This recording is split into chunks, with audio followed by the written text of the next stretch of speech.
Hello, friends. This is Dave Hurwitz, executive editor at ClassicsToday.com.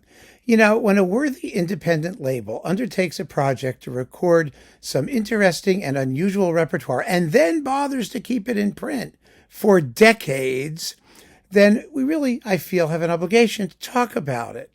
Even if not all the performances are the best ever, but when it came out, it was something special. And this is it. One of them, anyway. Korngold Orchestral Works, Volumes 1 through 4 on CPO, featuring the Nordwestdeutsche Philharmonie under Werner, Andreas, Albert. Yes, and very, very good performances. They really are. They're fine performances, beautifully recorded by WDR. Some of them were even analog. That's how long ago this was.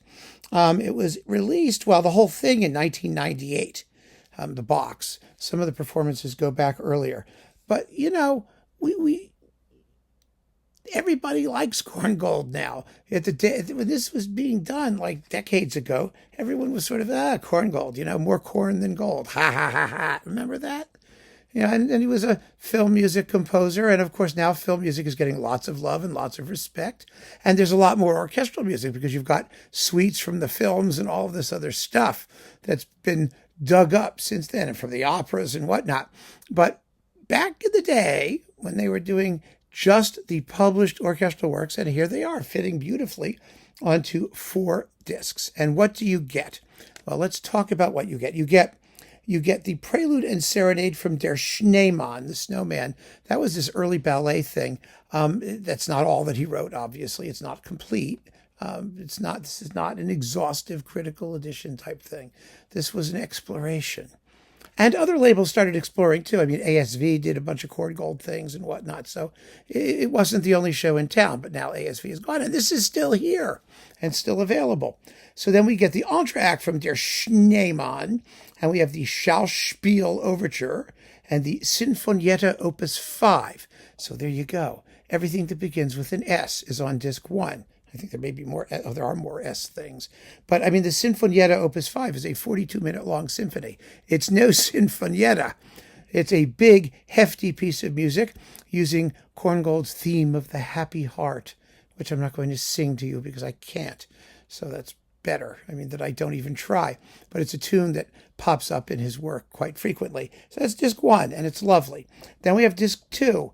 We have Much Ado About Nothing Sweet, Viel Lärm nichts. Yes, viel Lärm nichts. It sounds so much easier in English. Much Ado About Nothing. There you go.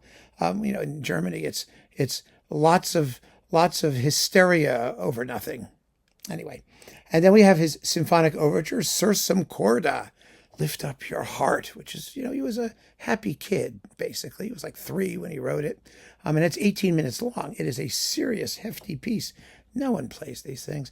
And then his piano concerto for the left hand, 34 minutes of it with Stephen de Groot. That's a serious piece for piano left hand. It's like, you know, almost twice as long as the Ravel left hand concerto, or 1.5 Ravels. It's a big sucker. And, you know, it was written for you know, Paul Wittgenstein, you know, the one-armed pianist who was the brother of the philosopher Ludwig Wittgenstein. They were competing to see who could be more boring in their respective métier. And then we have CD3, the Baby Serenade. Well, this was written when Corngold's son George was born, and it's delightful. Absolutely delightful. It's so much fun to listen to. It has a wonderful part for saxophone. You know, George Corngold was the producer of all of those film music things for RCA and whatnot. You know, he went into the business, and the first movement, the baby enters the world, I turned into a perfect long program, female figure skating program. You just skate to the whole overture. It's perfect. Of course, no one wanted to. They wanted to do the Paganini Rhapsody Variation 18 and Carmen and the, you know, Swan Lake. And now, of course, all of the classical stuff is gone basically from figure skating because you can do pop music and all that. The whole sport's just tanked as far as I'm concerned. But the Baby Serenade would have been great if someone had skated to it. And then we have his cello concerto, which is one of those movie things. It's only 12 minutes long. And the Symphonic Serenade, which is for string orchestra, was written after the war when Corngold was getting back into composing normal music, real classical music. He wrote it for the Vienna Philharmonic. And then you've got the symphony. Beautiful performance of the symphony, by the way.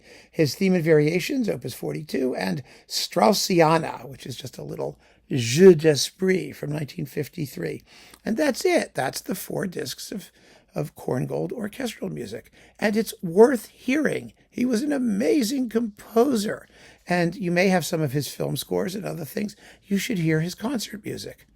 I mean, if you like his film music and if you like his concert music, you should get his film music because it all sounds like him. It's all one thing. So again, it's Werner Andreas Albert with the Nordwestdeutsche Philharmonie. Very well played. You know, like I said, they've done yeoman work, CPO has, for so many composers. I mean, just this vast catalog full of stuff we've never heard of. And by and large, they've kept it in print. A lot of it has stayed around, and it's stuck around for us to enjoy. And so we have an obligation to enjoy it, damn it. So go enjoy it. Seriously, give it a shot. If you think you want Corngold, you want to get a nice, convenient little set, here's your baby. Keep on listening, friends. Thanks for joining me. Take care.